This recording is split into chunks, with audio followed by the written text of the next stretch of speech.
today for this important meeting. Off schedule, I know, but an important meeting for sure.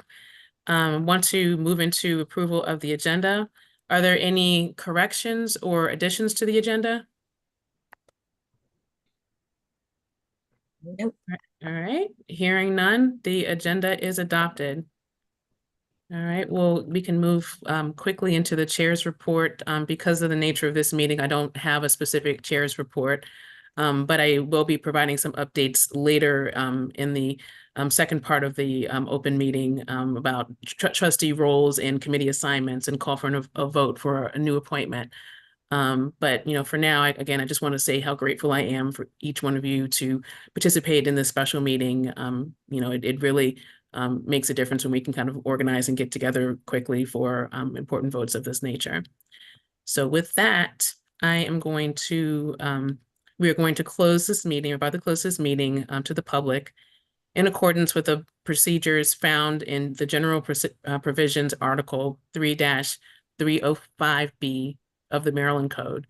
The topic and purpose of this closed meeting is to consider the collective bargaining agreement. The specific statutory authority to close the session is found in the General Provisions Article 3-305B, subsection B, paragraph 9. Is there a motion to close the meeting? I so move. All right, is there a second? I'm sorry? No, I move that. I can second that. Awesome. Sounds good. All right, so it's been moved and seconded, so all in favor, say aye. Aye. Aye. All opposed? Aye. All right, so it's the ayes have it, we'll adjourn to a closed session.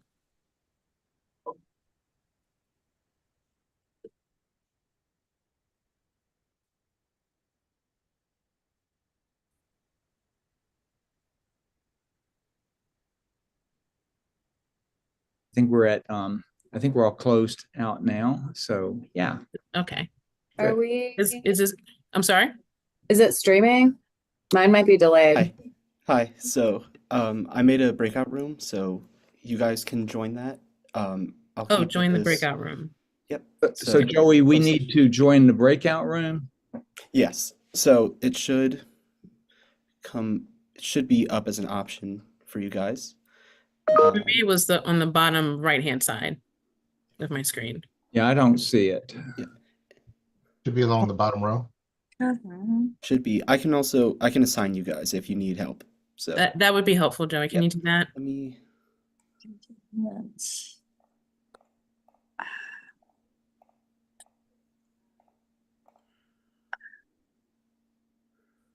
Tell us what it looks like.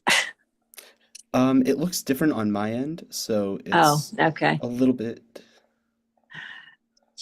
difficult, but it should give you a pop-up maybe to give you an option, like a button. Oh, there it is. Okay. Thank you. Perfect. No problem.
Just waiting a few more moments to get everybody back.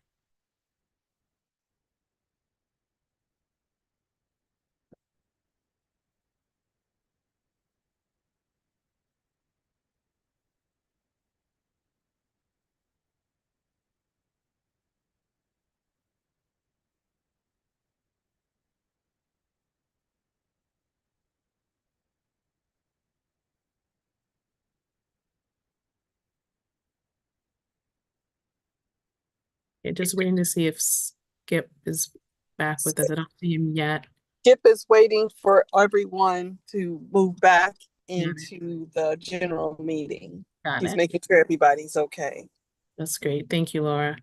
Okay, everybody has left the breakout room. I stayed behind to try to make sure we all.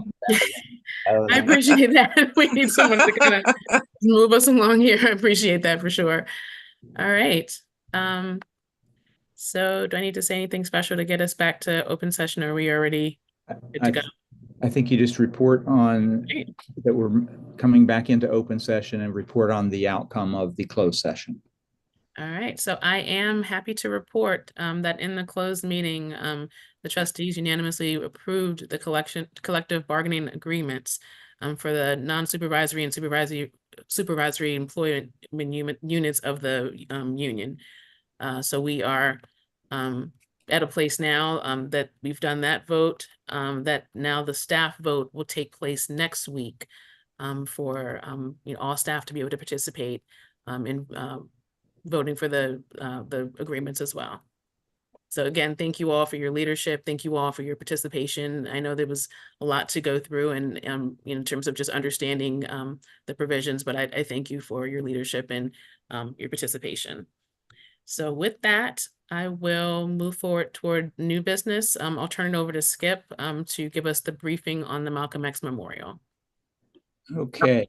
All right. Well, first of all, I think you've all had a chance to see that we were approached first. I was first approached by Jenny Probstel, who is chief of staff for Stuart Pittman, saying that Carl Snowden had contacted the county executive with interest in placing a memorial to Malcolm X at some county location. Stuart thought first about the libraries, and especially in the case of Mr. Snowden, the idea was to have something tied into education and reading, because Malcolm X was such a proponent of that, and his whole life changed when he was in prison, reading zillions of books and so on, and everything. So I said to Stuart that would be fine. We would certainly consider this.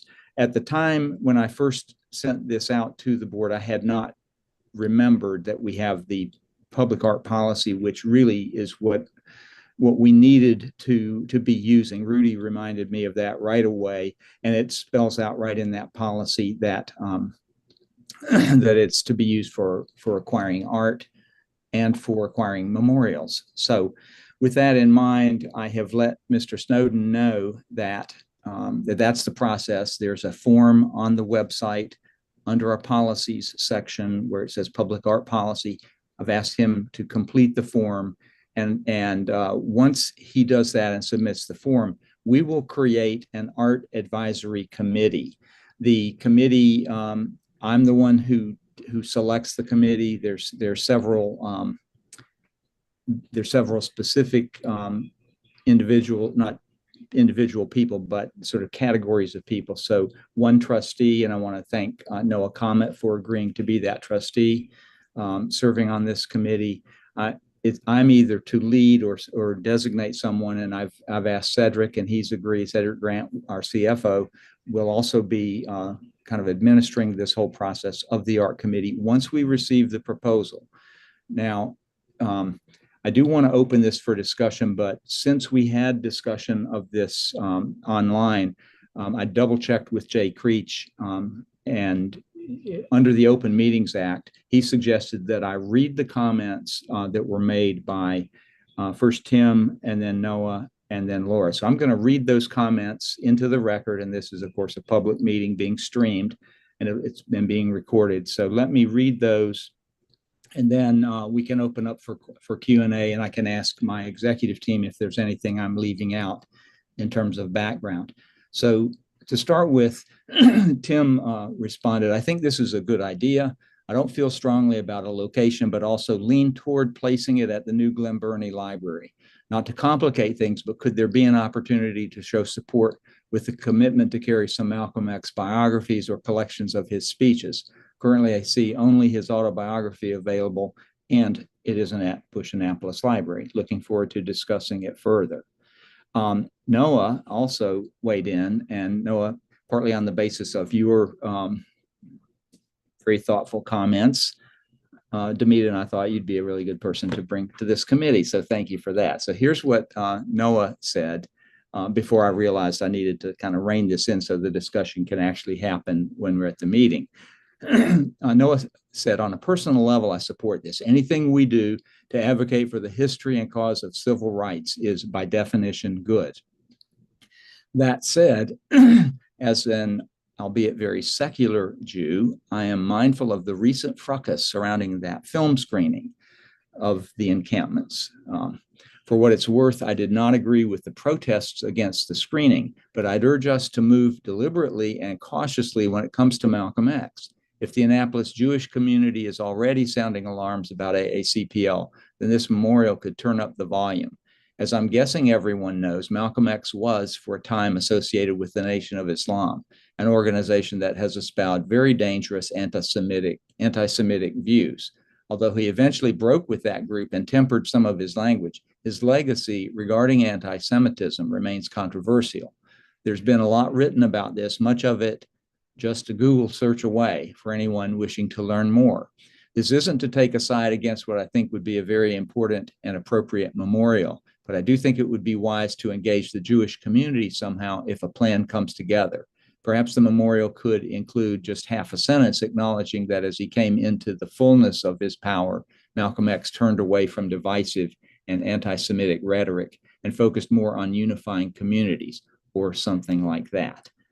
And then Laura, later, I think you were at your conference, Laura. And by the way, I think Laura is going to be reporting to the governance committee at its August meeting on a resolution that she was able to sort of sponsor and usher through at the National Education Association. So that'll happen in August. But while you were at that, these things were going on.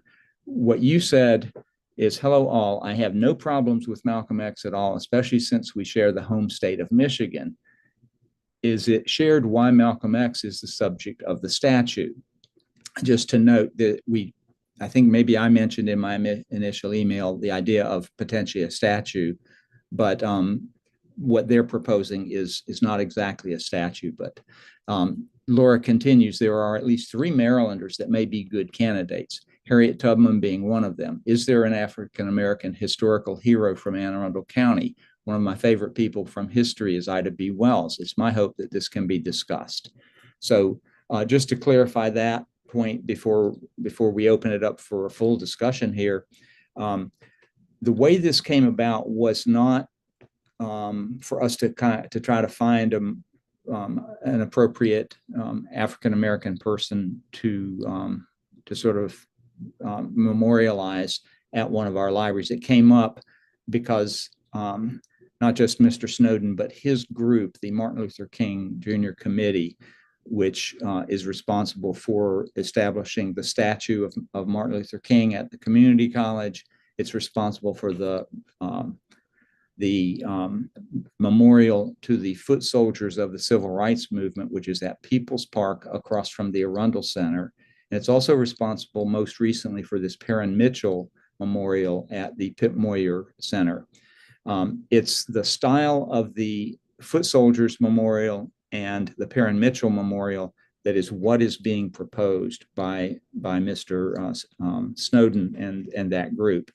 And so once we get a proposal, then we can, that art advisory committee can review and sort of figure out what they think of it. There's a number of criteria that are to be considered in deciding whether we want to accept that memorial as proposed.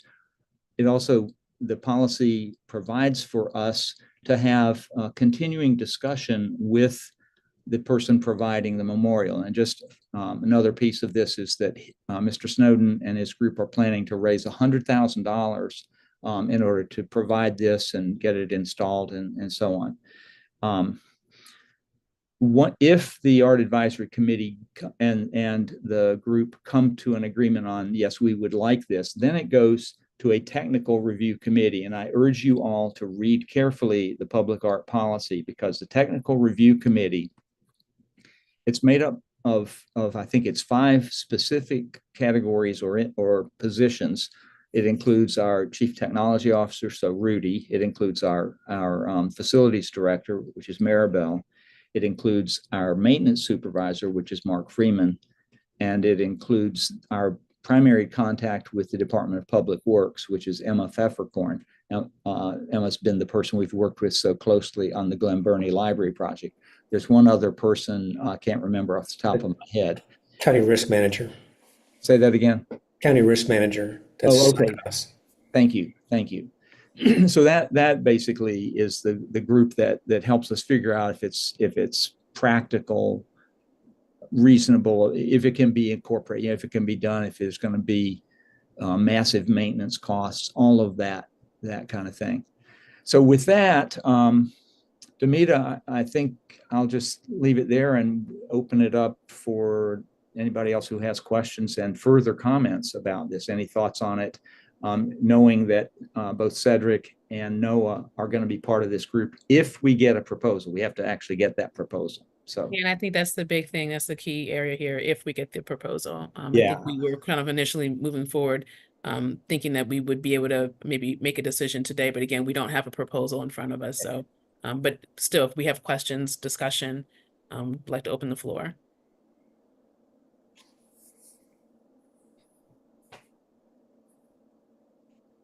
I think based on what Skip has said, I'll wait until the proposal is made. As I said in my comments, I have no problem with Malcolm X, but it would be nice. Well, it's up to them, and I think I'll just wait. Thanks, Laura. Anyone else? Any further discussion? Madam Chair, if I can chime in for a second. As a history major, it's always fascinating to consider the entirety of a body of work. Certainly the avid reader that Malcolm X was has a place in a library. As Mr. Comet points out, there are certainly questions regarding the long and extensive relationship with Elijah Muhammad, the Nation of Islam. And there's also something that I think we need to take into effect, at least when we're discussing it. It shouldn't be a nullifier, but the chickens coming home to roost comment after Kennedy was assassinated. I think there's certainly a character question that needs to come into play before we move forward. And then, of course, unlike Dr. King's arrest for peaceful protests, Malcolm X was indeed imprisoned for burglary and larceny, and got, I think, 8 to 10 years for that. So I think we just need to picture the entirety of what it is we'd be accepting if we do accept it. And I'm not a moral arbiter of truth or anything else. I think we just need to consider the entire picture as a group when it reaches us, if it does, when we consider the decision. So thank you. And I would just like to add the problem, one of the things that happened to Malcolm X is that his father was killed. They were put in foster care. So, a lot of the things that children who are separated from their parents, that they go through. I mean, I'm not saying I'm not arguing one way or the other, but being an educator, and being in a school where we deal with kids in foster care and in group homes, they tend to have a higher experience with police than children who are housed with their parents or with a stable family. So just putting it in there just based on his history and my experience as an educator. And children who are skipping school or not in school do tend to get in trouble with the law. Thank you both for those comments. Skip? Yeah, I appreciate that.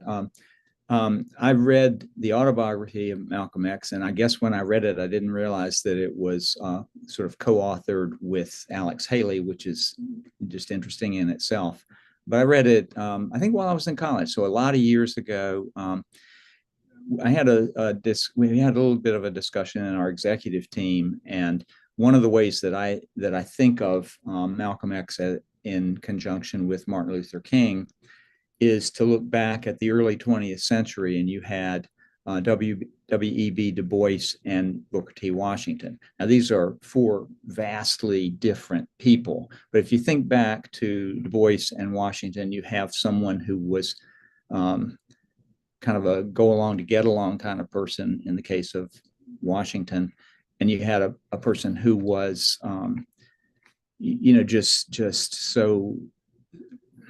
so much of a person who was really trying to make changes. I think Du Bois just came from a very different place, and you can almost see that tradition when you look at Malcolm and Martin, and I think with all of Malcolm's faults, his life and his message has a tremendous resonance with a lot of people. And in part, one of the reasons I was thinking it would be great to have it up at the Glen Burnie Library is because you have so many more people at that library. It's the library that serves 100,000 of our residents, as compared with Bush Annapolis, which, even though it's kind of central in our thinking and there's sort of status to the Annapolis, and that's where Mr. Snowden grew up. So for him, everything's kind of focused there, but it serves basically about half of the number of people. Much more of a working class kind of community. And in some ways I thought it would resonate. So I hope that if the proposal comes to us, we'll be able to at least consider that and have some discussions with the potential donors on that. So anyway, that's it from me. Great, thank you. Last call, any more discussion? All right. Thank you, everyone. Okay, so we'll move on to updates on trustee roles and committees. As I alluded to earlier, just wanted to give everyone an update of where we are. We've got some new trustees on board. Chris needed to be assigned to a committee, and so just wanted to give everyone an update on those assignments. So Barbie Calder has joined the Governance, Strategy, and Organization Committee. Abby Chan decided to join the HR and Diversity Committee. And then Chris Nelson decided to join the Finance and Audit Committee. The three folks who needed to be assigned have all now chosen their committees, and excited about that, excited to be able to move forward for our August meetings. Also wanted to give you an update on the trustee liaison to the Library Foundation Board. Ashani Gandhi has served in that role for one of those roles now for 3 years. And she is looking to step down from that role at this point.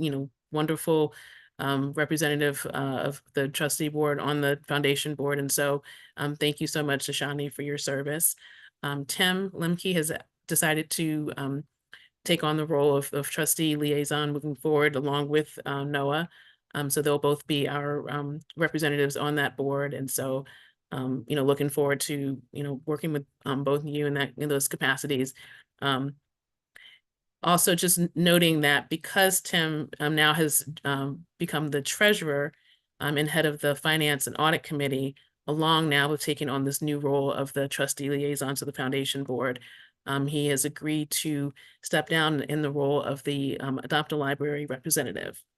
So with that program, of course, he sent out the latest version of that spreadsheet, assigning all of us to our library branches that we will support. Obviously, we support them all, but ones that we are assigned to kind of get to know our library. Meeting with the branch manager, being able to support the staff for special occasion days, or just anytime we want to be able to do something special for the staff. So that position now is available. So I'm just going to open it up to the board. If anyone is interested in that position, certainly just reach out to me directly. I would say within the next week or so, if you're interested in doing that. Again, obviously with Tim, thank you so much for having put together the entire spreadsheet. So making sure that all the new members are signed and we have the new spreadsheet moving forward. So anyone who would be stepping into that role at this point, you'd be starting out with kind of a full slate and moving forward from there. So again, if anyone's interested in that role, just let me know.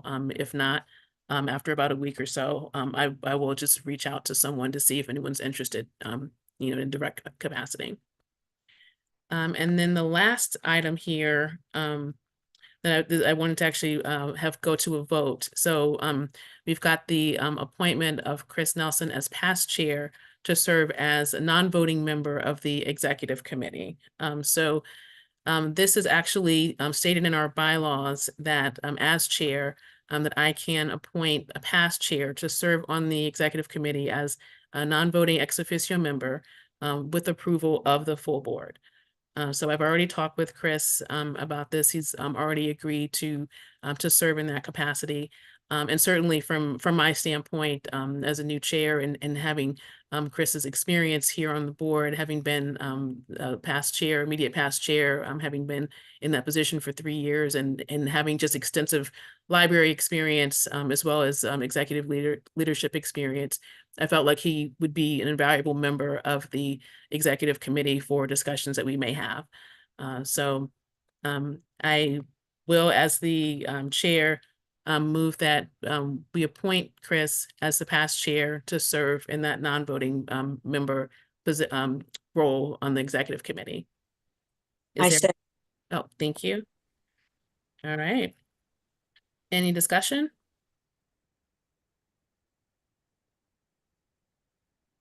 Okay. Seeing none. All in favor? Aye. Aye. All opposed? All right, so the ayes have it. Chris, you are now a member of the executive committee as the past chair.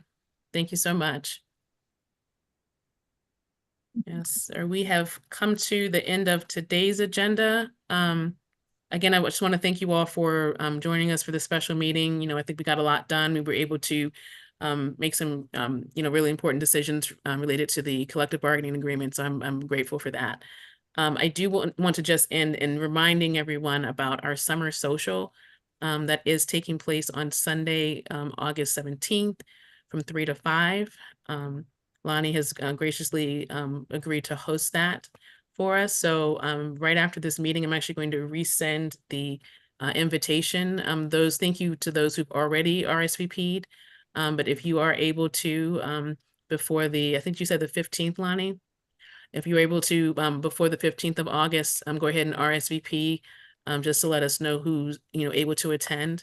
And with that, we are not only opening it up to all the trustees in a +1, along with the executive leadership team, the foundation board members are also invited to this. So it'll be a really great time. So again, if you have the opportunity, please do RSVP and let us know if you're coming.